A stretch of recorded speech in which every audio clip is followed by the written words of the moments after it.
He was just trying to keep his baby warm as the storm raged. A single father stranded on the side of the road with nothing but a worn-out jacket and a prayer. What he didn't know was that the woman in the sleek car that pulled over wasn't just a stranger. She was a lonely billionaire heiress who was about to change his world forever. The rain wasn't just falling. It was a physical weight, a cold, relentless sheet of water that turned the world beyond his windshield into a blurry, indecipherable mess. Leo gripped the steering wheel, his knuckles white, as the minivan's engine sputtered one last, defeated cough before falling into a dead silence. The only sound left was the rhythmic drumming on the roof, a frantic heartbeat against the quiet despair settling in his chest.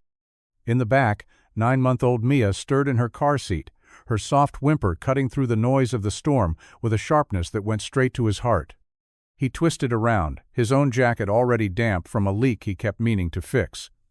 "Hey, little bird," he murmured, his voice a low rumble meant to soothe both of them.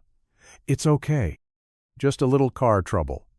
She blinked at him with wide, trusting eyes, the color of warm honey, her tiny fists uncurling as she listened to the familiar sound of his voice. He knew he had to get them somewhere warm, somewhere dry. The side of a forgotten highway in the middle of a thunderstorm wasn't an option. He'd tried calling for a tow, but the signal was non-existent, a cruel joke in a series of misfortunes that had defined his last year. He unbuckled his seatbelt, the fabric coarse against his tired hands. His plan was simple, desperate, and probably stupid. Grab the diaper bag, wrap Mia in every spare blanket they had, and walk. Walk where? He didn't know. To the next overpass, maybe, or a farmhouse light he prayed would appear in the distance. He was pulling his thin, frayed jacket tighter when headlights sliced through the deluge, slowing as they approached. It was a car, but not just any car. It was long, black, and silent, the kind of vehicle that seemed to absorb the sound of the rain rather than be beaten by it. It slid to a stop just ahead of his van, its engine a barely perceptible hum. For a moment, Leo just stared, his mind racing through possibilities. Cops? Unlikely. Someone looking for trouble? His hand instinctively moved to the tire iron under his seat.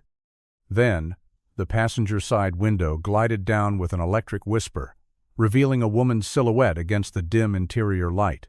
Her voice, when it came, was calm and clear, cutting through the storm's chaos.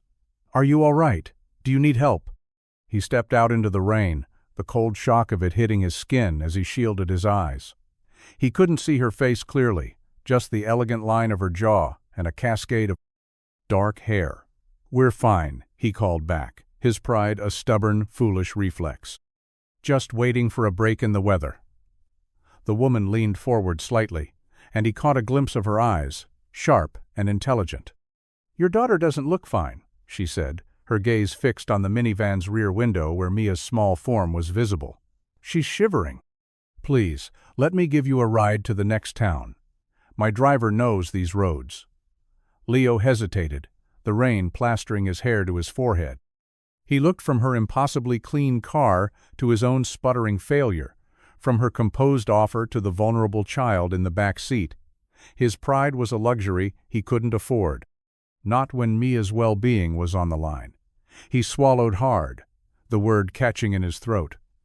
"Okay," he said, the sound barely more than a whisper against the roaring storm. "Okay." The interior of the car smelled of leather and something faintly floral, a scent so clean and subtle it felt like it belonged to another world. Leo settled into the plush back seat, the door clicking shut behind him with a soft, heavy thud that sealed out the storm completely. The sudden silence was jarring, broken only by the gentle swish of the windshield wipers and the soft coo from Mia, who was now nestled securely in his arms. He had insisted on holding her, reluctant to place her worn, slightly damp car seat on the pristine leather. He felt clumsy and out of place, his work-worn jeans and damp flannel a stark contrast to the quiet opulence surrounding them. He was acutely aware of the faint smell of sawdust that clung to his clothes, a scent that usually meant honest work, but here felt like an intrusion. The woman, who had introduced herself simply as Isabella, sat in the front passenger seat, turned slightly to face them. In the soft glow of the dashboard lights, he could see her more clearly now. She was younger than he'd first thought, maybe late 20s, with a face that was more than just beautiful.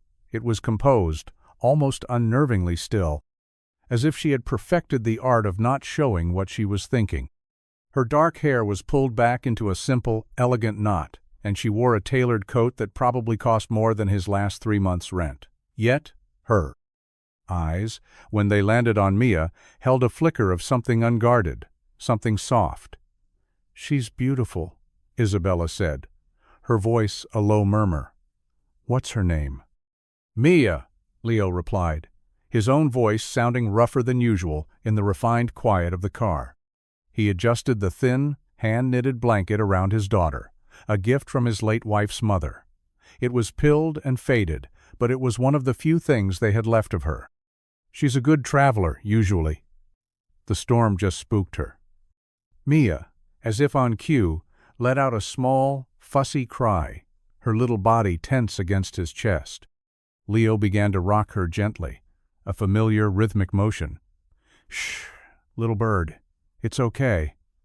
But the fussiness escalated, her face scrunching up as a full-blown wail began to build. Leo's shoulders tightened. "I'm so sorry," he said, turning his attention fully to Mia, trying to block out the fact that they were in a stranger's luxury vehicle. "She's probably hungry. I have a bottle in the bag, but it's cold." Before he could even reach for the worn diaper bag at his feet, Isabella spoke again, her tone even and calm. "It's all right, she's not bothering me." She then began to hum, a simple, wordless melody that was surprisingly steady and clear. It was an old lullaby, one he hadn't heard in years. Slowly, almost miraculously, Mia's cries softened. Her wails subsided into hiccups, and her tense little body began to relax against his. She turned her head toward the sound, her wide eyes fixing on Isabella. The humming continued, a soft, unbroken thread of sound in the quiet car. Leo watched, mesmerized as his daughter, who usually only settled for him, was completely captivated by this stranger. He looked at Isabella, truly looked at her, and saw past the expensive coat and the composed features. He saw the gentleness in the way she hummed, the patience in her stillness. She wasn't just offering a ride, she was offering a moment of peace, and in his chaotic world, that was a currency far more valuable than money. The driver, a silent man in a dark suit, navigated the rain-slicked roads with an unnerving calm. They drove for what felt like an hour, the lights of the city slowly emerging from the gray curtain of the storm. Leo had expected Isabella to drop them at a bus station or a cheap motel on the outskirts of town, a place where he could regroup and figure out his next move. So when the car turned into a quiet, tree-lined street and pulled up in front of a modest-looking apartment complex, he was surprised. It wasn't fancy, but it was clean and well-kept, a world away from the transient motels he had pictured. "My driver can take you wherever you need to go," Isabella said, her voice pulling him from his thoughts. "But it's late, and the storm isn't letting up. I have a place nearby. It's empty. You and Mia could stay there for the night. Get warm, get dry." Leo's pride flared instantly. "We couldn't possibly." "You've already done more than enough." He started to gather their things, the worn diaper bag, the bundled blankets, his mind already calculating the cost of a taxi back to his stranded van in the morning. He couldn't accept more from her. It felt wrong, like a debt he could never repay. "It's not charity," she said, as if reading his mind. Her gaze was direct, leaving no room for argument. "It's practicality. You have a child who needs a safe place to sleep. I have an empty apartment. It's a simple solution to a simple problem. Please." The way she said, "please," so quietly, so devoid of pity, chipped away at his resolve. He looked down at Mia, who was now sleeping peacefully in his arms, her small face relaxed and free of the day's stress. The thought of waking her, of dragging her through the cold to a sterile, impersonal motel room, felt like a failure. Isabella was right. This wasn't about him, it was about his daughter. He let out a slow, heavy breath. "Just for tonight," he said, the words feeling like a surrender. "Thank you," She gave a small, almost imperceptible nod, a flicker of relief in her eyes. Apartment 4B. The key is under the mat, the heat is on, and the fridge is stocked. I had it prepared for a guest who canceled. The explanation was too smooth, too convenient, but Leo was too tired to question it. He got out of the car, juggling Mia and their meager belongings, and watched as the black sedan pulled away, disappearing back into the rain as silently as it had arrived. He stood on the sidewalk for a moment, the key cold in his hand, and looked up at the building. The windows of 4B were dark, but he could almost feel the warmth waiting inside. He didn't know who this woman was or why she had chosen to help them, but as he carried his daughter up the steps, out of the storm, he felt a profound sense of gratitude that was tangled with a deep, unsettling confusion. For one night, they were safe. But he couldn't shake the feeling that he had just stepped into a story he didn't understand, a story whose rules he didn't know. The apartment was small, but it was immaculate. The air inside was warm and smelled faintly of lemon and fresh paint. A single lamp was on in the corner of the living room, casting a soft, welcoming glow over a simple but comfortable-looking couch and a small, sturdy wooden coffee table. It was the kind of place that felt lived in, even if it was empty. It felt like a home, not a rental. Leo moved through the space slowly, carefully, as if afraid to disturb the quiet. He laid Mia down in the center of the queen-size bed in the single bedroom, surrounding her with pillows to keep her from rolling off. She didn't stir, her breathing a soft, even rhythm in the stillness of the room. He stood over her for a long moment, his hand gently stroking her fine, downy hair. The relief was so immense, it was almost painful. He walked back into the small kitchen and, just as Isabella had said, the refrigerator was stocked. Not just with basics, but with thoughtful, specific items. A carton of organic milk, a small jar of apple puree, a package of soft bread, and even a container of pre-cut fruit. It was too perfect, too tailored to their needs. The guest who canceled? The thought echoed in his mind. Who stocks a fridge like this for a guest? He opened a cupboard and found it filled with new, matching dishes. The drawers held shiny, unused silverware. This wasn't a guest apartment, it was a staged one. A quiet sense of unease began to creep in, settling in the pit of his stomach. This act of kindness felt too large, too orchestrated.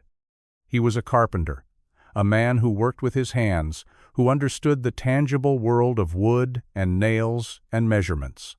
This felt different. It felt like a move in a game he didn't know he was playing. He shook his head, trying to dismiss the feeling. He was tired, stressed.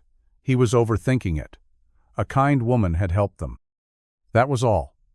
He made himself a cup of tea with a tea bag he found in another cupboard chamomile, sat on the edge of the couch, the warmth of the mug seeping into his cold hands. He looked around the room, at the generic but pleasant art on the walls, the neatly folded throw blanket on the armchair. Everything was perfect, and that was the problem. His own small house, the one he and his late wife had bought, was a chaotic mess of memories and half-finished projects. A stack of his woodworking magazines sat on the floor. A tiny handprint was smudged on the wall near the doorway, and the couch had a permanent indentation where he sat every night after putting Mia to bed. It was flawed, imperfect, and real. This place felt like a beautiful, empty shell. He took a sip of the tea and leaned his head back, closing his eyes. He should be grateful, and he was. Deeply. But he couldn't shake the feeling that Isabella wasn't just a stranger. There was a story here, a reason for her calculated kindness, and he was standing right in the middle of it, completely blind. Morning arrived, not with an alarm, but with the soft, persistent light of a sun that had finally broken through the clouds. The rain had stopped, and the world outside the window of apartment 4B looked clean and new. Leo had slept on the couch, a fitful, shallow sleep, punctuated by dreams of roaring engines and silent, humming cars. He woke with a crick in his neck and a sense of disorientation, the unfamiliar surroundings taking a moment to register. Then he remembered. The storm. The breakdown. Isabella. The first thing he did was check on Mia. She was still asleep, her little body curled into a ball in the center of the big bed, a picture of pure, untroubled peace. He watched her for a moment, the fierce, protective love for her a physical ache in his chest. Everything he did, every risk he took or avoided, was for her. And that included accepting help from a mysterious woman who stocked her empty apartments with organic apple puree. He moved back to the kitchen, the floorboards cool beneath his bare feet. He opened the fridge again, the sight of the full shelves still jarring. He made a simple breakfast of scrambled eggs and toast, the food tasting better than anything he'd eaten in weeks. As he ate, standing by the counter, his mind turned to the practicalities of the day. He had to get back to his van. It was full of his tools, his livelihood. Without them, he was just a man with a broken-down vehicle and a dwindling bank account. He found a notepad and a pen in a kitchen drawer, both new, of course, and wrote a short, simple note. "Isabella, thank you for everything. Your kindness saved us last night. I don't know how I'll ever repay you. I've left the key under the mat. Sincerely, Leo." He propped it up on the counter where she would see it if she ever came back here. Then, he got Mia up, dressed her in a clean set of clothes from the diaper bag, and fed her a warm bottle. She was happy and playful, completely unaware of the turmoil in her father's mind. As they were about to leave, he noticed a small, framed photo on the bedside table, one he hadn't seen the night before in the dim light. It was a picture of a dense, green forest, the kind of place that felt ancient and untouched. There was nothing remarkable about it, just trees and light, but something about the image felt personal, a crack in the apartment's otherwise sterile perfection. He wondered if it meant something to her, this woman of silent cars and perfectly stocked refrigerators.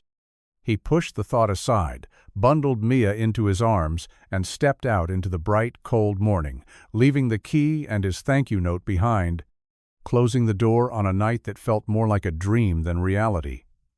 He didn't expect to ever see her again. Getting a tow truck on a Saturday morning after a major storm was a challenge, but Leo was persistent. He used the payphone at a nearby convenience store, the receiver cold and hard against his ear, and after an hour of calls, finally found a company willing to make the trip out to the highway. The ride back to his van was long and expensive, eating up a significant chunk of the cash he had tucked away for emergencies. He held Mia on his lap, her warmth a small comfort against the growing anxiety in his gut.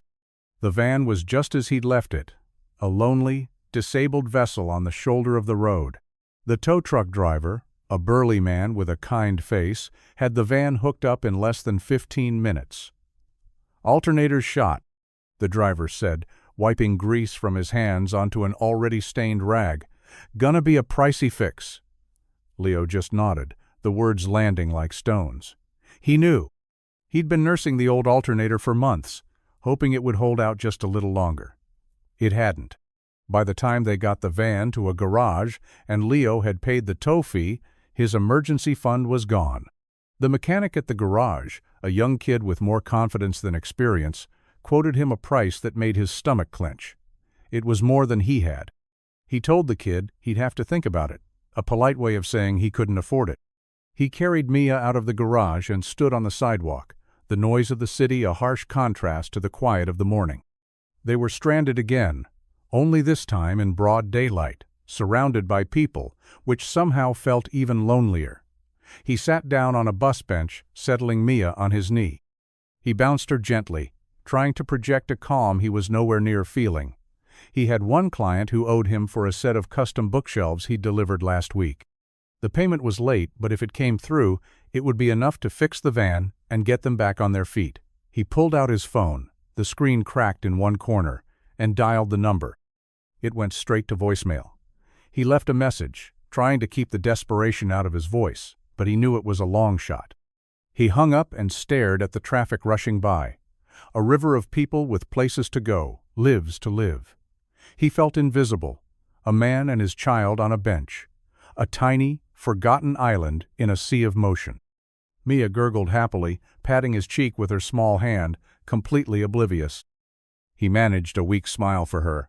"It's going to be okay, little bird," he whispered, though for the first time in a long time he wasn't sure if he believed it. He had no car, no money, and a job that depended on both.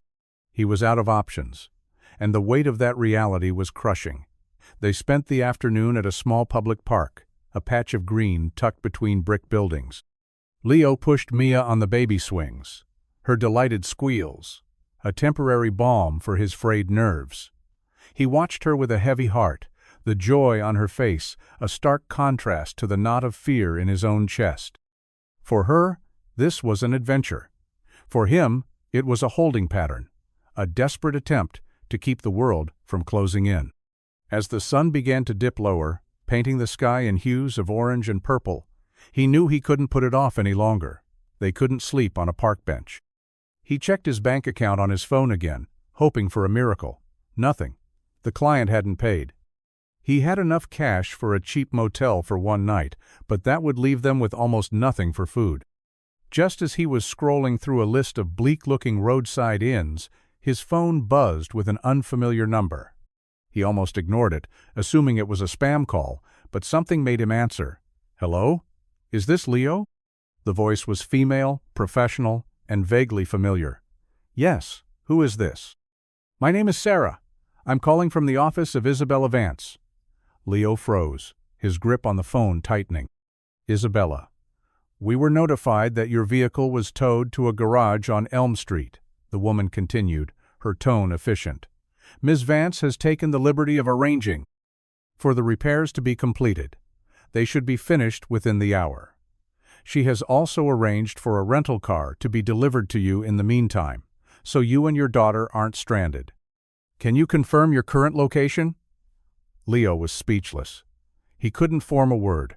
It was too much, too fast. He sank back onto the park bench, his mind reeling. How did she know? How did she find him? He hadn't told her his last name, hadn't mentioned the garage. "Sir? Are you there?" Sarah's voice prodded him back to reality. "How?" was all he could manage to say, the word coming out as a choked whisper. "Miss Vance has resources," the woman replied. A statement that was both an answer and a complete evasion. She was concerned. She insisted. "The rental will be there in 20 minutes. A blue sedan. The keys will be with the driver. There's no charge." The call ended, leaving Leo in a state of stunned silence. He looked at Mia, who was now trying to eat a leaf she'd picked up. He gently took it from her hand, his own hands shaking.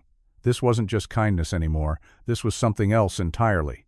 This was a level of intervention, of power, that was deeply unsettling. He was grateful, overwhelmingly so, but he was also afraid. People with that kind of power didn't just help strangers out of the goodness of their hearts. There was always a reason, always a cost. And he had no idea what it was. The blue sedan that arrived was modest and clean, a stark contrast to the luxury vehicle from the night before. It was a deliberate choice, Leo realized, a choice meant to put him at ease. It didn't work. As he buckled Mia into the brand-new car seat that was already installed in the back, a gift he hadn't asked for and couldn't refuse, he felt a fresh wave of unease. He drove to the garage, the rental car handling smoothly, a silent reminder of his own van's failures. When he walked into the mechanic's office, the young kid from before looked up, his expression a mixture of awe and confusion. "Hey, man," the kid said, wiping his hands on a rag. "Your van's all set, new alternator, full tune-up, even replaced that leaky hose you had." "It's all paid for." "Paid for? By who?" Leo asked, though he already knew the answer. The kid shrugged. "Some lady's assistant called, transferred the money right over. Never seen anything like it. Said to tell you, consider it a thank you for the tea." Leo just stood there, the mechanic's words hanging in the air. A thank you for the tea. The phrase felt both intimate and dismissive, a casual reference to a moment that had felt significant to him, now used as a justification for a grand, sweeping gesture of financial power. He felt small, powerless. He was a man who prided himself on his self-sufficiency, on his ability to provide, however meagerly, for his daughter. Isabella had, in one phone call, completely stripped that away. He walked out to his van, started the engine, and listened to the smooth, steady hum. It sounded healthy, reliable. It sounded like something he no longer owned, not really. It felt like it belonged to her now, just like the new car seat and the food in the apartment's fridge. He drove away from the garage not with a sense of relief, but with a heavy, complicated weight in his chest. He had his van back, they had a place to go, but he had lost something in the exchange. He had lost the illusion that he was in control of his own life. That night, back in the sterile perfection of apartment 4, he hadn't known where else to go, put Mia to bed, and then sat on the couch in the dark. He pulled out his phone and found the number that had called him earlier. He hesitated for a long time, his thumb hovering over the call button. Finally, he pressed it. It rang twice before the same professional voice answered, "Office of Isabella Vance." "This is Leo," he said, his own voice tight. "I need to speak with her." "I'm sorry, sir, Mrs. Vance is unavailable." "Then give her a message for me," Leo said, the words coming out in a rush of pride and frustration. "Tell her thank you, but I don't need her help. Tell her we're fine. And tell her I'll pay her back. Every penny." He hung up before the woman could respond, his heart pounding in his chest. It was a foolish, empty promise. He had no way of paying her back, not for the tow, not for the repairs, not for the rental. But he had to say it. He had to reclaim some small piece of his dignity, even if it was just a lie, he told himself in the dark. Isabella stood on the balcony of her penthouse. The city lights spread out below her like a carpet of scattered jewels. The view was breathtaking, a testament to the power and wealth her family had amassed over generations. But she wasn't looking at the lights.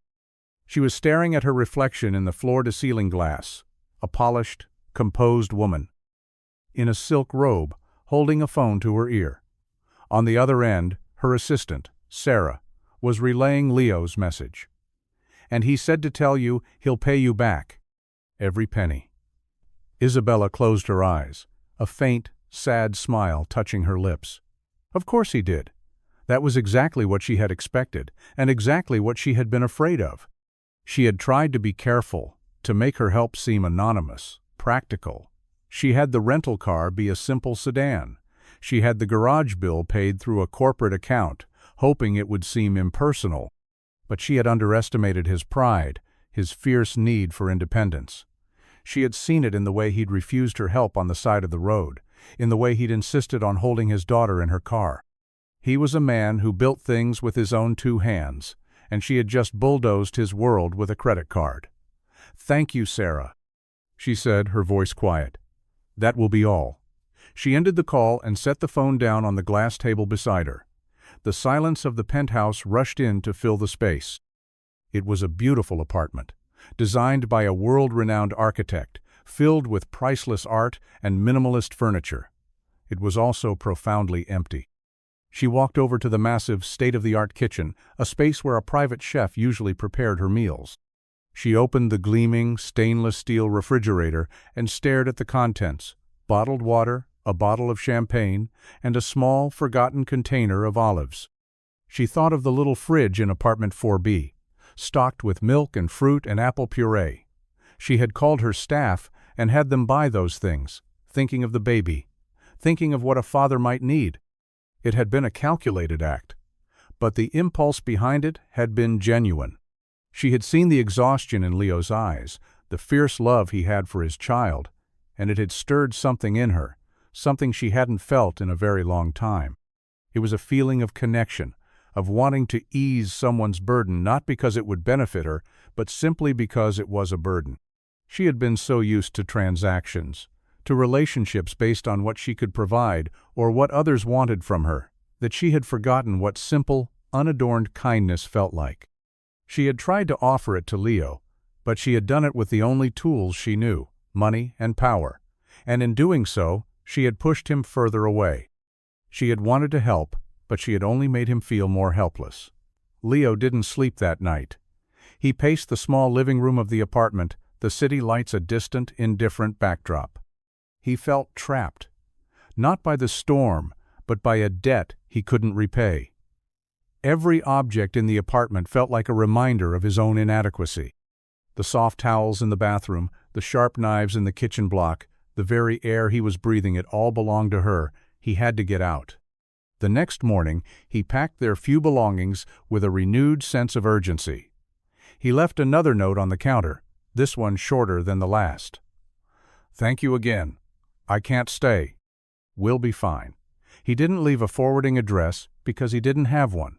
He just knew they couldn't stay here, in this space that felt like a gilded cage.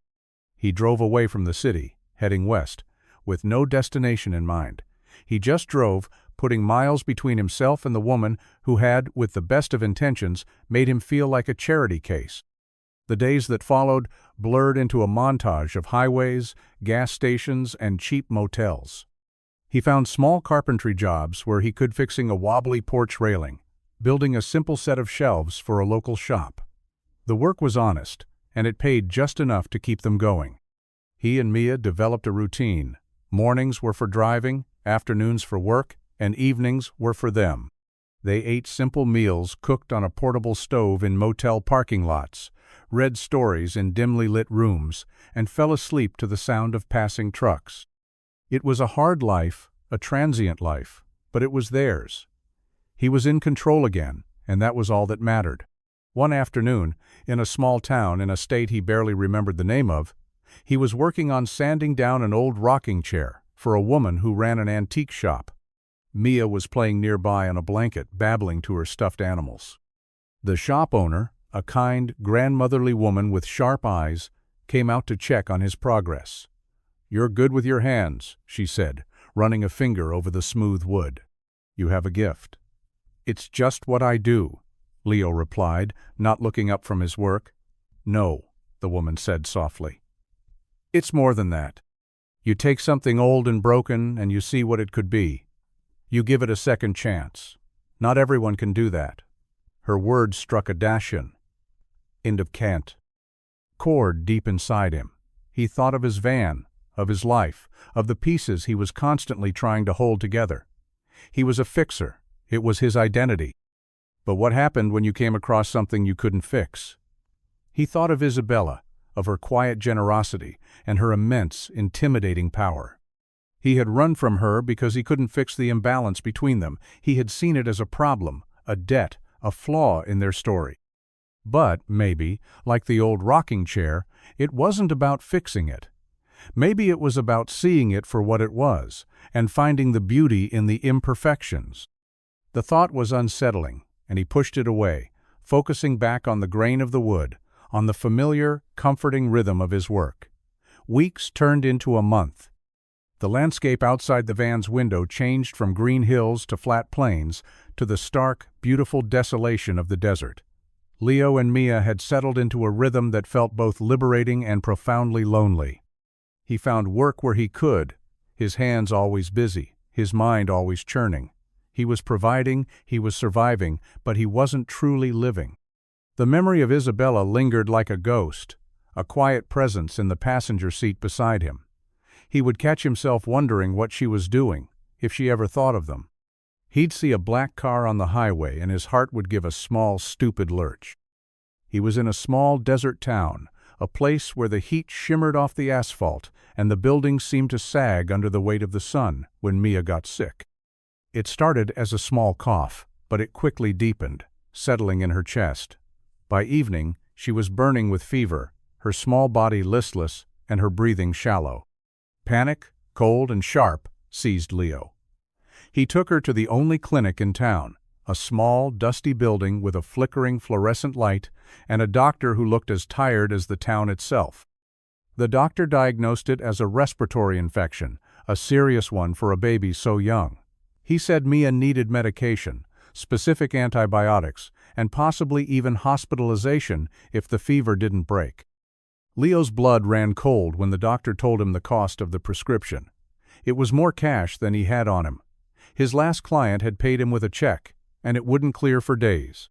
He stood at the pharmacy counter, his heart pounding, as the pharmacist shook her head. "I'm sorry, sir. I can't release it without payment." Desperation made him bold. He called the only number he could think of, the number that had been saved in his phone since that day in the park. He didn't know if it would even work, if anyone would answer. Sarah, Isabella's assistant, picked up on the second ring. Office of Isabella Vance. Leo's voice was strained, stripped of all pride. "It's Leo. I need help. My daughter is sick." He explained the situation in a rush, the words tumbling out, his carefully constructed walls of self-reliance crumbling into dust. Sarah listened patiently, her voice calm and professional. "Where are you, Leo?" He gave her the name of the town, the pharmacy. "Stay right there," she said. "I'll handle it." 5 minutes later, the pharmacist's phone rang. She listened, nodded, and then hung up. Her expression changed. She looked at Leo with a new, curious respect.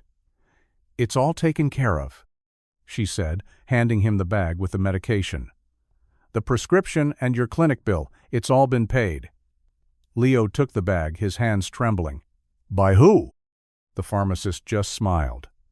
"A foundation, a very generous one." He knew, of course, who it was. And in that moment, standing in the dusty pharmacy of a forgotten town, his pride didn't matter. All that mattered was the small, precious life he was holding in his arms, and the woman, hundreds of miles away, who had once again, without a single word to him, saved them. The antibiotics worked quickly. Within 2 days, Mia's fever had broken, and the color had returned to her cheeks. The rattling in her chest had subsided, replaced by her familiar, happy gurgles. The relief that washed over Leo was so profound, it left him weak. He spent those 2 days in their small motel room, holding her, watching her sleep, his gratitude a fierce, silent prayer. He knew he had to thank Isabella, but he didn't know how. A phone call felt too impersonal, a text message insulting. He wanted to do something that mattered, something that showed her he understood. He wasn't just a project to her, and she wasn't just a bank account to him. He found a small lumber yard on the edge of town and spent the last of his cash on a single beautiful piece of reclaimed cedar wood. It was weathered and flawed, with a rich, deep grain that told a story. He took it back to the motel, and, in the small patch of shade behind the building, he began to work. He didn't use power tools, just the hand tools he always kept with him. A carving knife, a small plane, and sheets of sandpaper. For hours, he sat and carved, the wood shavings piling up around his feet. He wasn't just carving. He was pouring every bit of his gratitude, his confusion, his respect for her into the wood. He carved a small, intricate bird, its wings outstretched as if in mid-flight. It was a little bird, his nickname for Mia. He sanded it until it was impossibly smooth, the wood warm and alive in his hands. It was a simple thing, a small thing, but it was honest. It was something he had made, something that held a piece of his story. He packed it carefully in a small, sturdy box he got from the post office and addressed it to the only place he knew to find her. Isabella Vance, Vance Global Headquarters, with the city and state he'd seen on a news report. He didn't include a note. He didn't need to. The bird would say everything he couldn't. As he dropped the package into the mailbox, he felt a sense of release. He had paid his debt, not with money, but with the only currency he truly possessed, his skill, his time, his heart. He didn't know if she would understand or if she would even receive it, but it didn't matter. He had done it for himself, a final, quiet acknowledgement of the woman who had twice pulled them from the brink. And with that, he felt, for the first time, in a long time, truly free. He could finally move on. Isabella was in a board meeting, the air thick with the scent of expensive coffee and quiet tension, when her assistant entered the room and placed a small, brown paper-wrapped package on the polished table in front of her. It was a rare interruption, and every head at the long table turned. "Apologies, Miss Vance," Sarah whispered. This was marked urgent. From a post office in Arizona. Isabella's composure didn't slip, but her heart gave a small, sharp jolt. Arizona. She nodded to Sarah, her expression unreadable, and pushed the package to the side, turning her attention back to the quarterly reports being projected on the screen. But she couldn't focus. Her mind kept drifting back to the small, unassuming box. For the rest of the meeting, she went through the motions, nodding at the right times, asking the right questions. But her thoughts were miles away, in a dusty desert town with a man and his child. As soon as the meeting was adjourned, she retreated to the quiet of her office, the package held carefully in her hands. She sat at her massive oak desk, the city skyline, a silent witness behind her, and slowly, carefully, unwrapped the brown paper. Inside, nestled in a bed of tissue paper, was the wooden bird. She lifted it out, her fingers tracing the smooth, hand-sanded curves. It was exquisitely made, the grain of the cedar, a warm, intricate pattern beneath the polished surface. It was a bird, its wings spread wide, a symbol of freedom, of flight, a little bird. Leo's nickname for Mia. There was no note, no explanation, but she didn't need one. This small, perfect object said more than words ever could. It was a thank you, it was an apology, it was an acknowledgement. It was a piece of him, of his hands, of his heart. She held the bird in her palm, its weight both light and immeasurably heavy. Tears she hadn't realized she was holding back welled in her eyes, blurring the city lights into a soft, hazy glow. She thought of the man who had carved this, a man of such quiet pride and fierce integrity, a man who paid his debts not with money, but with beauty. She had tried to move on, to re-immerse herself in her world of numbers and strategies and empty victories. But holding this bird, this piece of his soul, she knew she couldn't. He wasn't a project or a brief sentimental detour. He was real, and she had let him go. She stood up, the bird clutched in her hand, and walked to the window. She had resources, as Sarah had so clinically put it. She had the power to find anyone, anywhere. The question was no longer if she could find him, but if she had the courage to face him, to tell him the truth not just of who she was, but of what he had come to mean to her. Finding Leo was easier than Isabella had anticipated and harder than she could have imagined. Her security team, with their quiet efficiency and access to data she preferred not to think about, located him in a matter of hours. He was in a small coastal town in Oregon, working a short-term job restoring the wooden facade of a historic library. The information came to her in a neat, digital file. His location, a grainy photo of his van parked outside a small motel, and a brief summary of his movements over the past few weeks. It felt invasive, clinical, and it made her stomach turn. She had violated his privacy, again, but she didn't know what else to do. For 2 days, she did nothing. She kept the wooden bird on her desk, its silent presence, a constant reminder of what was at stake. She canceled meetings, ignored calls, and spent hours staring out her window, caught in a state of indecision. Her world was here, in this city, in this tower of glass and steel. It was a world of obligations, of expectations, of a legacy she had been born into. His world was on the road, a world of freedom and struggle, of hand-tooled wood and sleeping in cheap motels. They were 2 different languages, 2 different universes. How could they possibly coexist? The answer came to her not in a moment of clarity, but in a wave of quiet desperation. She was tired of living in her universe.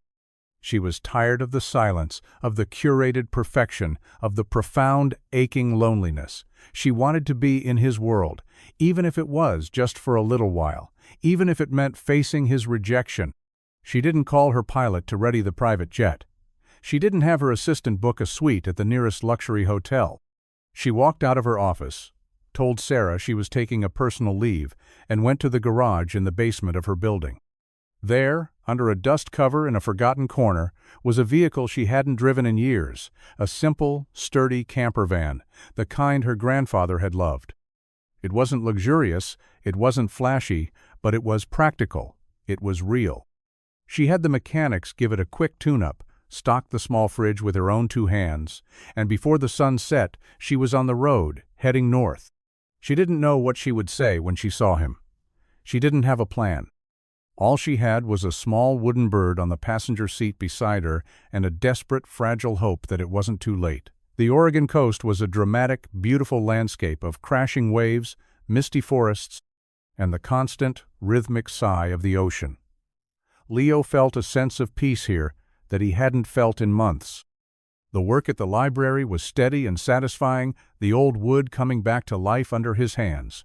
He and Mia had found a small, quiet campground by the sea, and their evenings were spent by a crackling fire, watching the sunset paint the sky in fiery colors. He was beginning to think they could stay here for a while, maybe even put down roots. He was walking back from the beach with Mia on his shoulders, her small hands tangled in his hair, when he saw it.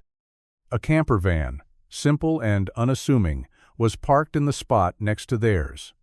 A woman was standing beside it, her back to him, staring out at the ocean. There was something familiar in her posture, in the way she stood so still, as if absorbing the world around her. Then she turned, and his heart stopped. It was Isabella. She wasn't wearing a tailored coat or silk blouse. She was dressed in simple jeans, a worn cable-knit sweater, and sturdy-looking boots. Her hair was down, tossed by the sea breeze, and her face was free of makeup.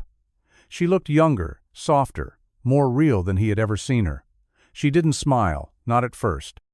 Her eyes, when they met his, were full of a nervous, uncertain hope. He stopped a few feet away, his own expression a mask of disbelief. Mia, however, had no such reservations. "Bella!" she squealed, pointing a chubby finger. "It's Bella!" Isabella's face broke into a genuine, relieved smile at the sound of the little girl's voice. She took a hesitant step forward. "Hello, Leo." He couldn't find his voice. 1,000 questions swirled in his mind. How? Why? What was she doing here, in this small, forgotten campground, dressed like a normal person? "I got your bird," she said softly, answering the first unspoken question. She reached into the pocket of her sweater and pulled it out, holding it in her palm. "It's the most beautiful thing anyone has ever given me." He finally found his voice, though it was rough. "How did you find me?" "I have resources," she said, the words a quiet echo of her assistance.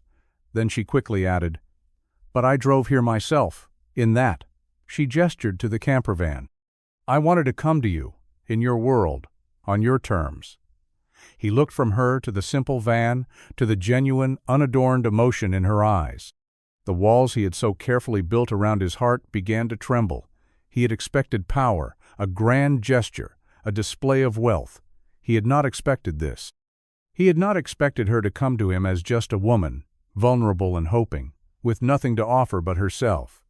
They talked for hours, sitting by the dying embers of the campfire, as the stars emerged in the vast, dark sky. Mia was asleep in the van, tucked into her small bed, the wooden bird clutched in her hand. The ocean provided a steady, rhythmic soundtrack to their conversation. It wasn't a conversation of accusations or defenses. It was a quiet, hesitant unwrapping of truths. Isabella told him about her life, about the suffocating weight of her family's legacy, about the loneliness of a world where every relationship was a transaction. She told him about the man who had broken her trust, leaving her feeling hollow and cynical. She told him how seeing him with Mia, seeing his simple, profound love for his daughter, had been like seeing sunlight for the first time after a long, dark winter. It had reminded her of what was real. Leo, in turn, told her about his wife, about the vibrant, laughing woman who had filled his life with color before a sudden illness had stolen her away. He talked about the grief that had almost swallowed him whole, and how Mia had been the one thing that pulled him back, the one reason to keep going. He told her about his fear, his deep-seated terror of letting anyone else into their small, fragile world, only to have them leave again. "I ran because I was scared," he admitted, his voice low in the darkness. "Not of your money. I was scared of how much I was starting to care. It felt dangerous." "I know," she whispered, her gaze fixed on the glowing coals. "I felt it too. That's why I ran too." They sat in a comfortable silence for a long time, the unspoken things between them finally given a voice. The chasm between their worlds, which had once seemed so vast and insurmountable, now felt smaller, less important. They were not a billionaire and a carpenter. They were just a man and a woman, two lonely souls, who had found a glimmer of recognition in each other's eyes. As the last of the fire faded, Isabella looked at him, her expression open and vulnerable. "I don't know what this is, Leo. I don't know what happens next. But I don't want to run anymore. I just want to stay. For a while. If you'll have me." He looked at her, at this incredible, complicated woman who had driven 1,000 miles to find him, who had met him on his own terms, in his own world. He thought of the empty space in the passenger seat of his van, of the quiet loneliness of the road. And he knew, with a certainty that settled deep in his bones, that he didn't want her to go. He reached across the space between them and took her hand, his calloused fingers intertwining with hers. "Stay," he said. And it was enough. The days that followed were a quiet, gentle exploration of a new reality. Isabella stayed. She didn't move into Leo's small, cramped van. She kept her camper, parking it next to his, creating a small, two-vehicle homestead in their corner of the campground. They fell into a simple, domestic rhythm that felt both strange and wonderfully natural. They cooked meals together, combining her supply of fresh ingredients with his camp stove expertise. They took long walks on the beach, Mia toddling between them, her delighted shrieks echoing against the crash of the waves. Isabella, the woman who had once commanded boardrooms, learned how to build a proper campfire. Leo, the man who had prided himself on his self-reliance, learned how to accept a helping hand when she offered to watch Mia so he could finish a project. He saw a new side of her, a side the world would never know. He saw her frustration when she couldn't get the camp stove to light, her uninhibited laughter when a wave soaked her jeans, her quiet concentration as she tried to learn the names of the constellations he pointed out in the night sky. She was no longer a mystery, a powerful heiress. She was just Bella, the woman who hummed off-key when she washed dishes, and who had a surprising talent for skipping stones. In turn, she saw the man behind the stoic, guarded exterior. She saw the playful goofball who made monster faces to make Mia giggle, the patient teacher who showed her how to properly whittle a piece of driftwood, the deeply sensitive soul who would sometimes fall quiet, his gaze lost on the horizon, the weight of his past a silent companion. One evening, as they were sitting on a log watching the sunset, Mia fell asleep in Isabella's lap. She looked down at the child's peaceful face, her heart swelling with an emotion so fierce it almost hurt. "I've never felt like this," she said softly, not looking at Leo. "Like I belong somewhere, like I'm part of a family." Leo didn't say anything for a moment. He just watched them, this woman and his child, a ready-made picture of a life he had never dared to dream of. "Me neither," he finally said, his voice thick with emotion. "Not since." He didn't have to finish the sentence. She knew. She reached out and placed her free hand over his. It wasn't a gesture of pity, but of shared understanding. They were two broken people who together were starting to feel whole. They were building something fragile and new, right here on the edge of the world, far from the noise and the expectations that had once defined them. And for the first time, it felt like it might actually last. Their idyllic bubble, as they both knew it must, eventually had to face the intrusion of the outside world. It came in the form of a phone call, not to Isabella's phone, which she had kept mostly off, but to Leo's. It was the client from the library, a kind woman named Mrs. Gable. "Leo," she said, her voice warm, "I have a proposition for you. A friend of mine is on the board of a new community arts center being built down the coast. They're looking for a lead artisan, someone to oversee all the custom woodwork benches, shelving, a main staircase. It's a big project, a year-long contract at least. And they pay well. I showed them pictures of your work on the library, and they were incredibly impressed. They want to meet you." Leo was stunned. A year-long contract. A steady paycheck. A chance to stop living hand-to-mouth, to give Mia a stable home. It was everything he had been working towards, everything he had prayed for. But it also meant staying. It meant putting down roots, not just for a few weeks, but for a year, maybe longer. He looked over at Isabella, who was reading a book to Mia on a blanket nearby. The sight of them, so comfortable, so right, sent a pang of both joy and fear through him. He had just found her, and now he was being asked to make a decision that would anchor them to this place, to this life. He told Mrs. Gable he was interested, that he would think about it. After he hung up, he told Isabella about the offer.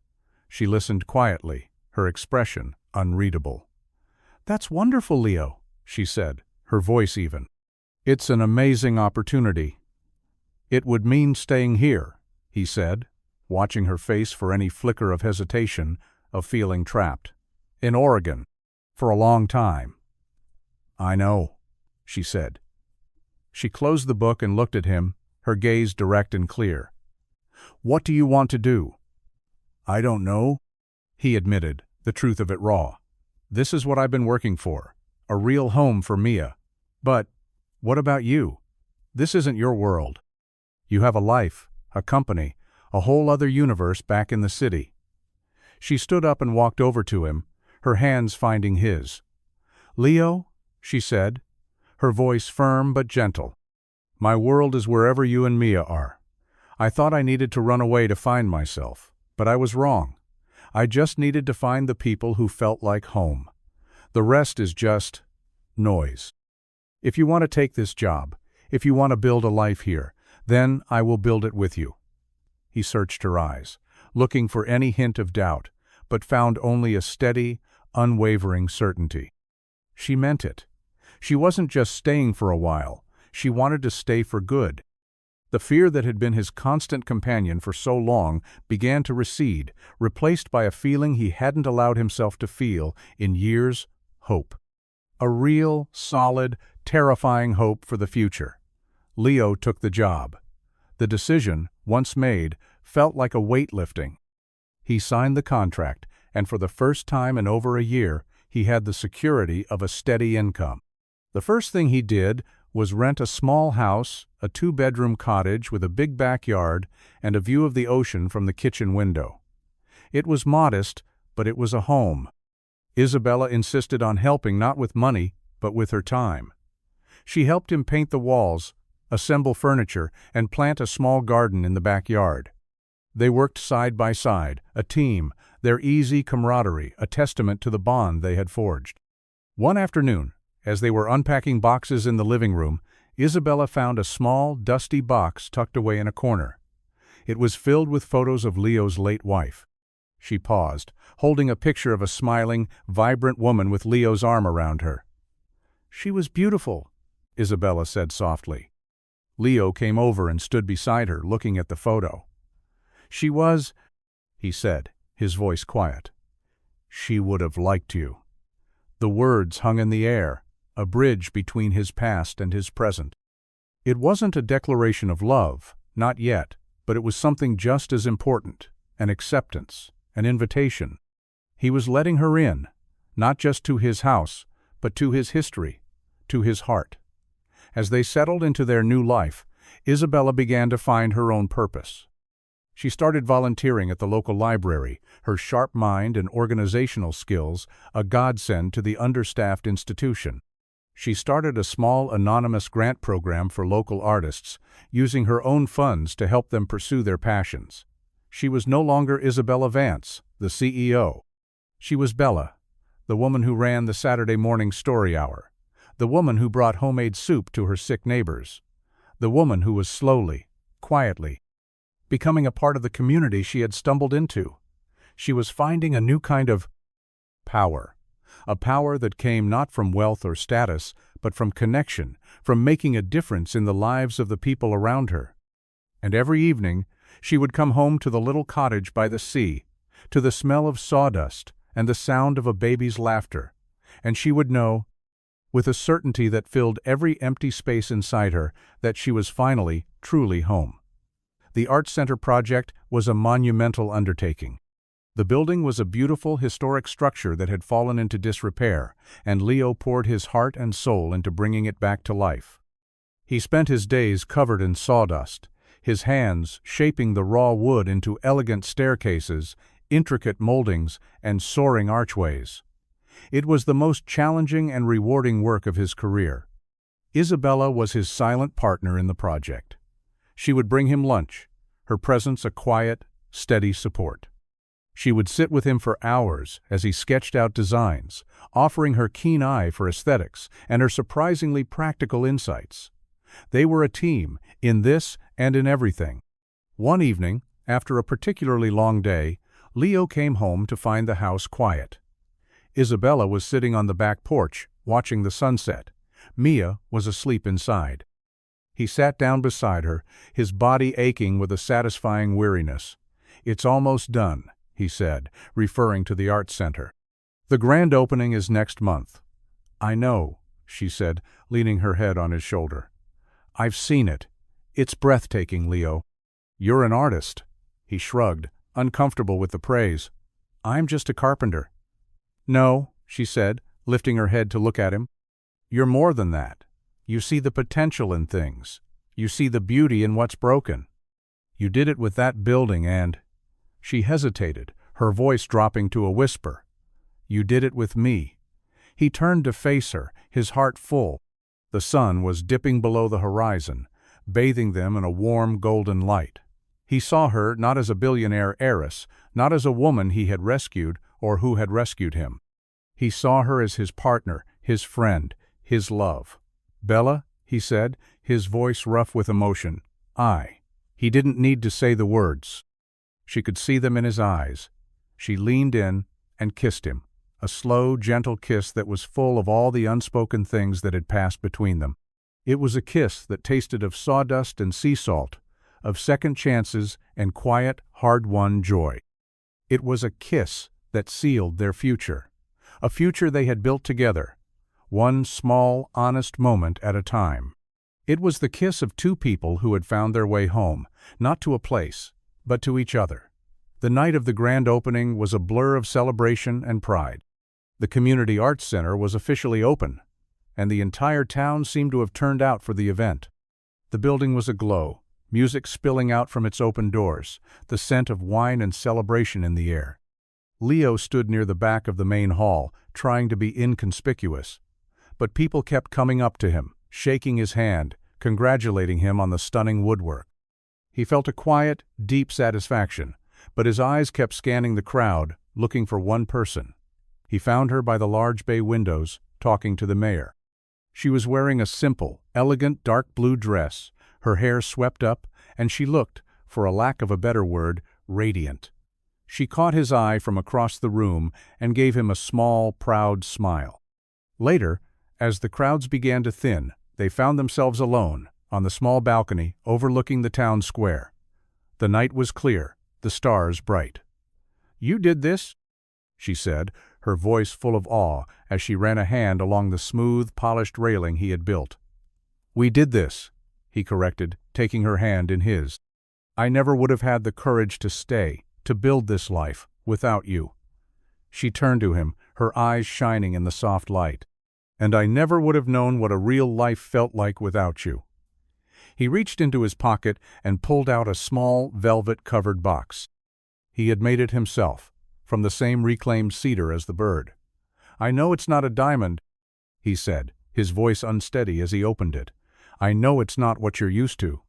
Inside, nestled on a bed of dark velvet, was a simple ring.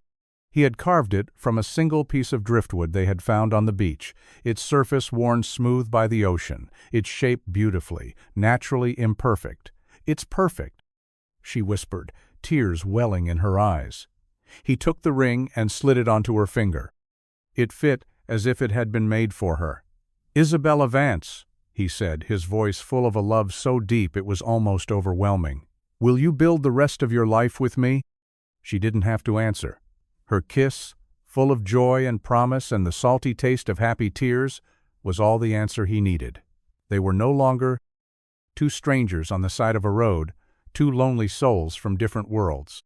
They were a family, built not on wealth or status, but on a foundation of kindness, trust, and a love that was as real and enduring as the ocean itself. Years later, a teenage Mia sat on the porch of the little cottage by the sea, a sketchbook open on her lap. She was drawing the ocean, her charcoal strokes capturing the wild, beautiful chaos of the waves. Leo and Isabella sat beside her on the old porch swing, their hands intertwined, their shoulders brushing with a familiar, comfortable ease. The arts center Leo had built had become the heart of the town. The library Isabella had revitalized was a thriving hub of learning and community. Their life was quiet, full, and deeply, wonderfully ordinary. Mia looked up from her sketchbook, a thoughtful expression on her face. "Mom," she said, "do you ever miss it? The big city, the fancy life?" Isabella smiled, her gaze drifting to the horizon where the sun was beginning to set. "Sometimes," she admitted honestly, "I miss the energy, the anonymity. But I don't miss the loneliness. I don't miss feeling like I had to be someone else to be accepted." She looked at Leo, her eyes full of a deep, abiding love. "Your father taught me that the richest life isn't about what you have, but who you share it with. He taught me that home isn't a place on a map, it's a feeling, it's safety, it's love." Leo squeezed her hand, his own heart full. He looked at his daughter, so full of talent and life, at his wife, the woman who had shown him that it was okay to be vulnerable, to accept help, to love again. He thought back to that rainy night on the side of the highway, a night that had felt like the end of the world, but had been, in fact, the beginning of everything. "It all started with a broken-down car," he said, a reminiscent smile on his face. Mia looked at them, a twinkle in her eye. "No," she said, her voice full of the wisdom of a child who had seen it all. "It started with a baby who needed to be kept warm, and a stranger who was kind enough to stop. And she was right. It hadn't been about the car, or the money, or the different worlds they came from. It had been about a simple act of kindness, a moment of human connection in the middle of a storm. And from that one small moment, a beautiful, extraordinary life had been built. The fire pit in the backyard crackled, sending sparks up into the twilight sky like a scattering of fleeting stars.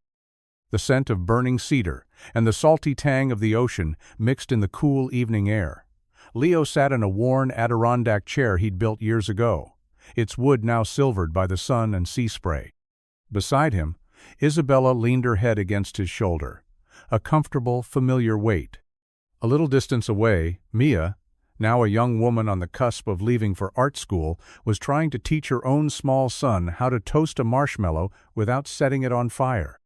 The little boy, with his father's serious eyes and his mother's artistic hands, giggled as his marshmallow erupted into a brief, brilliant flame. "Grandpa, look!" he shouted, holding up the charred offering with pride. Leo chuckled. "Perfect, champ. You're a natural." Isabella sighed contentedly, her fingers laced with Leo's. "Remember our first campfire?" she asked, her voice a low murmur. "At that rest stop? You thought I was some kind of helpless city slicker who couldn't handle the outdoors." "You were?" he teased gently. "You tried to light it with a single, very expensive-looking match." She nudged him with her elbow. "I learned, didn't I?" "You were a patient teacher." Their life was a tapestry woven from moments like these, small, quiet, and steeped in a shared history.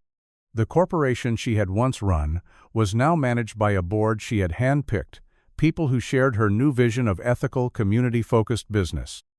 She still had her wealth, but it was no longer the center of her identity.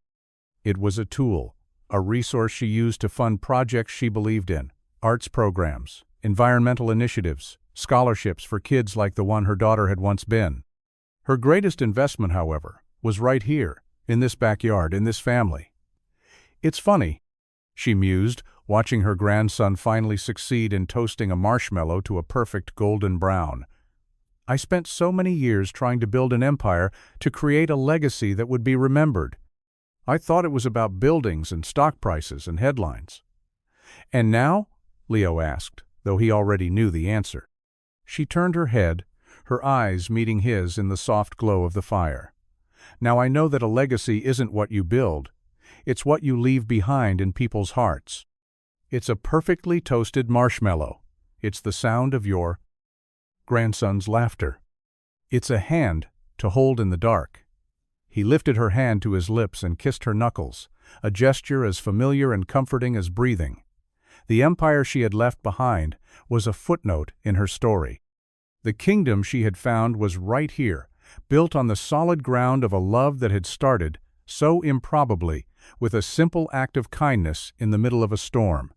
Mia walked over from the fire, her son trailing behind her, his face a sticky, happy mess. She sat on the grass at her parents' feet, leaning back against her father's chair.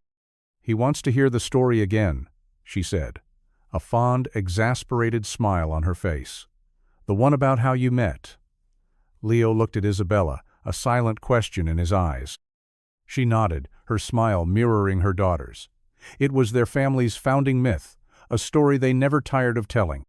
"All right," Leo began, his voice taking on the familiar cadence of a storyteller. It was a dark and stormy night. He told the story of the broken-down van, of the baby with honey-colored eyes, and the mysterious woman in the sleek, black car. He told of the perfectly stocked apartment, the paid-for repairs, and the quiet pride of a man who didn't want to accept help. Isabella picked up the narrative then, her voice weaving in the tale of a lonely heiress in a gilded cage, of a woman who had forgotten what kindness felt like until she saw it in the actions of a stranger. She spoke of the wooden bird that had called her back, of the fear and hope that had propelled her on a journey north. Their voices intertwined, a duet of memory and love, painting a picture of two disparate worlds colliding and creating something new and beautiful in the wreckage. Their grandson listened, his eyes wide, his marshmallow sticky fingers clutching his mother's hand. To him, it was a fairy tale, a story of giants and heroes and magical camper vans. But to the three people telling it, it was something more. It was a testament to the fact that the most extraordinary journeys often begin on the side of a forgotten road. It was proof that love isn't about finding someone perfect, but about finding someone who sees you, truly sees you, and chooses to stay. As the last of the story faded into the quiet of the night, the little boy looked up at his grandfather, his expression serious. "So, you were rescued by a princess, Grandpa?" Leo looked at his wife, at the love of his life, her face illuminated by the soft light of the fire, and he smiled. "No, champ," he said, his voice full of a deep, unwavering certainty. "We rescued each other." The cottage was quiet now. The fire burned down to glowing embers. The children tucked into their beds, dreaming of toasted marshmallows and fairy tales.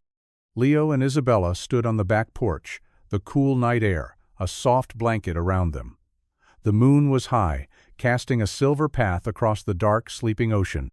They didn't speak for a long time, content in the shared silence that had become their favorite language. Isabella leaned against the porch railing, her gaze fixed on the endless expanse of water. "Do you ever wonder," she asked, her voice barely a whisper, "what would have happened if I hadn't stopped that night? If I had just kept driving?" Leo came to stand behind her, wrapping his arms around her waist, his chin resting on her shoulder. He could feel the steady, familiar beat of her heart against his chest.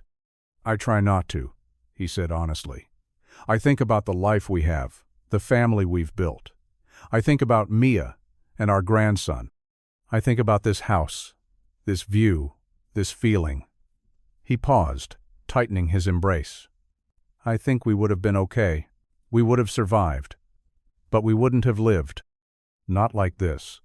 She turned in his arms, her hands coming up to cup his face. Her eyes, even in the dim light, were full of a love so profound, it still took his breath away. "I was so lost," she whispered. "I was a ghost in my own life. You and Mia, you brought me back. You showed me what it meant to be real." "You were always real, Bella," he murmured, his thumb stroking her cheek. "You just had to let yourself be seen." They stood there for a long time, two souls who had found each other in the most unlikely of circumstances, their love, a quiet, steady flame against the darkness. The world outside, with its noise and its expectations and its relentless pace, faded into insignificance. All that mattered was here, in this moment, on this porch, under this vast, star-dusted sky. Their story wasn't a fairy tale of a princess and a pauper. It was a real story, A human story, a story of two people who had been brave enough to be vulnerable, to trust, to love. And as they stood there, wrapped in the quiet comfort of each other's arms, they knew, with a certainty as deep and vast as the ocean before them, that their love was the greatest legacy they would ever build. The next morning, Leo was up before the sun, as he always was. He moved through the quiet house with a familiar ease, the floorboards creaking a soft welcome-home greeting. He made coffee, the rich, dark aroma filling the small kitchen.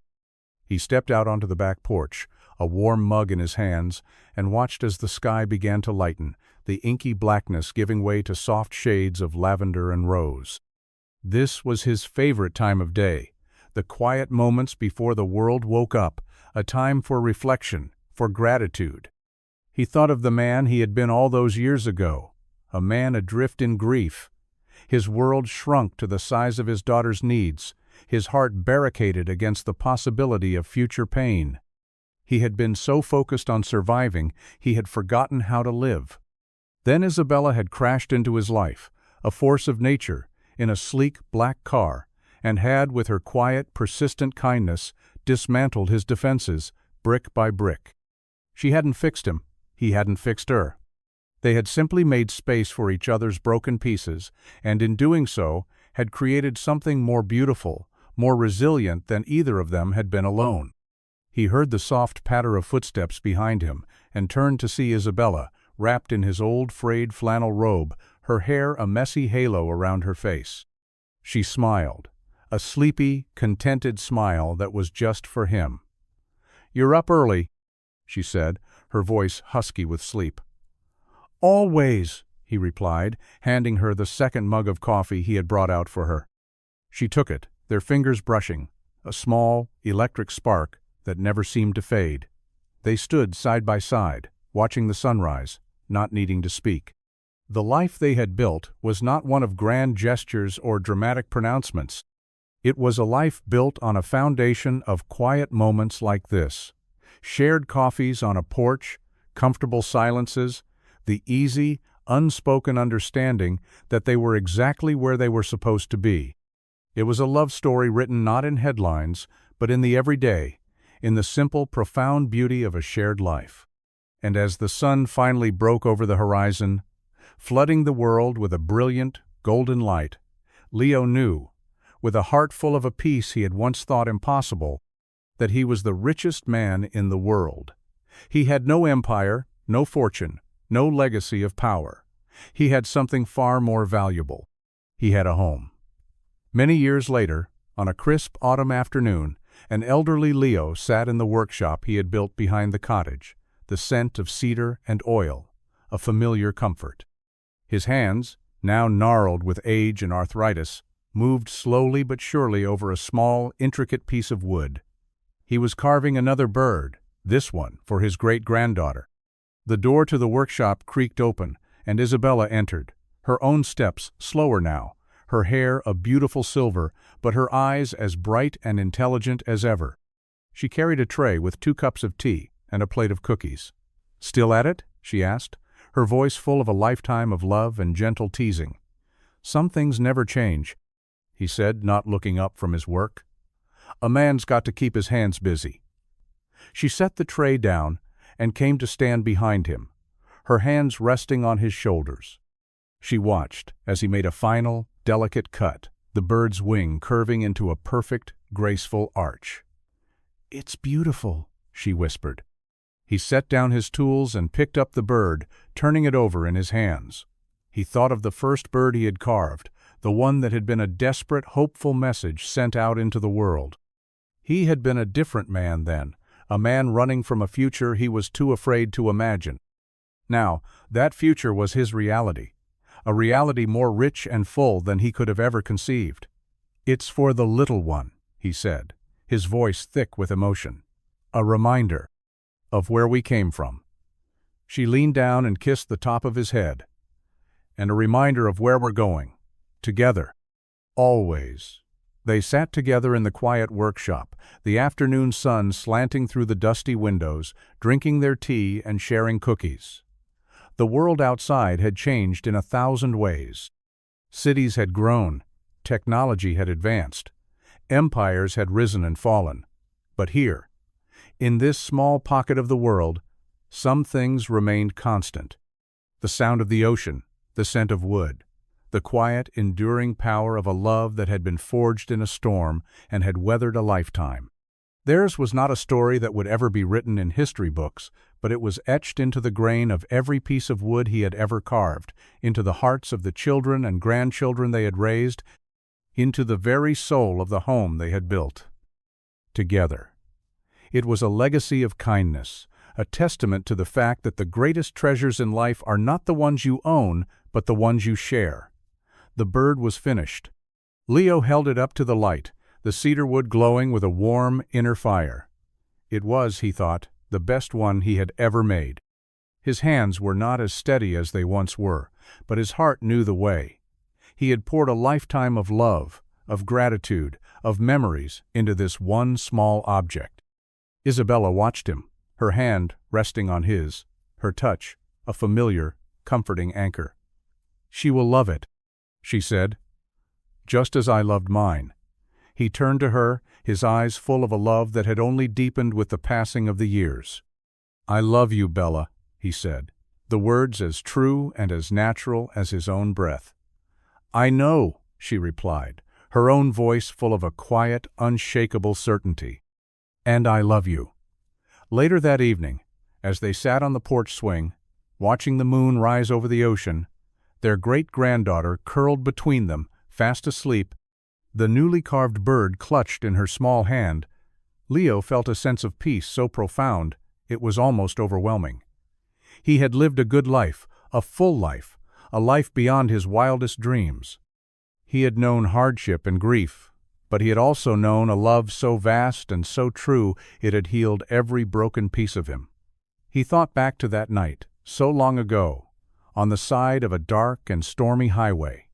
He had been a man with nothing, a man who thought he had lost everything. He hadn't known then that he was on the brink of finding it all. He hadn't known that the woman in the sleek black car was not an ending, but a beginning. He hadn't known that his life was about to be transformed by the simple, extraordinary power of human kindness. He leaned his head back, his wife's hand in his great-granddaughter's warmth, a comforting presence between them. The ocean sighed, the stars blazed, and in the quiet, peaceful darkness, Leo smiled. He was home. He had always been home. The seasons turned, as they always do. The vibrant hues of autumn gave way to the quiet, stark beauty of winter. The little cottage by the sea was blanketed in a soft white snow, its windows glowing with a warm, inviting light. Inside, a fire crackled in the hearth, casting dancing shadows on the walls. The house was full of the sounds of a family, of laughter and stories, and the joyful chaos of multiple generations gathered together. Leo and Isabella sat in their usual chairs by the fire, presiding over the scene with the quiet, contented air of well-loved patriarchs. Their children and grandchildren moved around them, their lives a testament to the love that had started it all. The wooden bird, the very first one, still sat on the mantelpiece, a silent, enduring witness to their journey. It was a simple object, carved from a piece of weathered wood, but it held within it the entire story. A story of a storm, of a chance meeting, of a kindness that had bridged two worlds. It was a story of a man who had learned to trust, and a woman who had learned to be real. As the evening wound down and the house grew quiet, Leo reached for Isabella's hand, his touch as familiar and as essential as his own heartbeat. She looked at him, her eyes full of a lifetime of shared memories, of shared love. "We did all right, didn't we?" he said, his voice a low, gravelly rumble. She smiled, her hand tightening around his. "We did more than all right, my love," she said. "We built a world." And they had. Not a world of glass and steel, of power and prestige. They had built a world of warmth, of connection, of a love that was as deep and as boundless as the ocean that crashed on the shore just beyond their window. It was a legacy not of wealth, but of heart. And it was more than enough. It was everything. The final chapter of their story was not an ending, but a continuation. The love they had built did not fade with the passing of the years. It simply changed its form, rippling outwards, touching the lives of their children, their grandchildren, their community. The Arts Center flourished, a beacon of creativity and connection. The library thrived, a sanctuary of knowledge and imagination. The small, anonymous grants Isabella had started had grown into a full-fledged foundation, run by their daughter Mia, a foundation that supported not just artists, but anyone in need, anyone who, like her father, had found themselves on the side of a road, in need of a helping hand. The cottage by the sea remained the heart of it all, a place of pilgrimage for a family that had grown large and boisterous, a place where the founding myth was told and retold, a reminder of the extraordinary power of ordinary kindness. And in the center of it all were Leo and Isabella, their love a quiet, steady anchor in a changing world. They had grown old together, their faces etched with the lines of a life well lived, their hands gnarled but still intertwined. They had faced storms, both literal and metaphorical, and had emerged not unscathed, but stronger, their bond forged in the fires of hardship and tempered by the gentle grace of a shared life. Theirs was a love story for the ages, a quiet epic whispered in the roar of the ocean and the crackle of a campfire. It was a story that proved that the greatest adventures are not the ones we seek, but the ones that find us, often when we are most lost. It was a story that reminded all who heard it that home is not a place, but a person, and that the most valuable thing we can ever possess is a love that sees us, a love that heals us, and a love that, against all odds, stays. And so, their story lived on, a timeless, beautiful melody in the grand, chaotic symphony of life.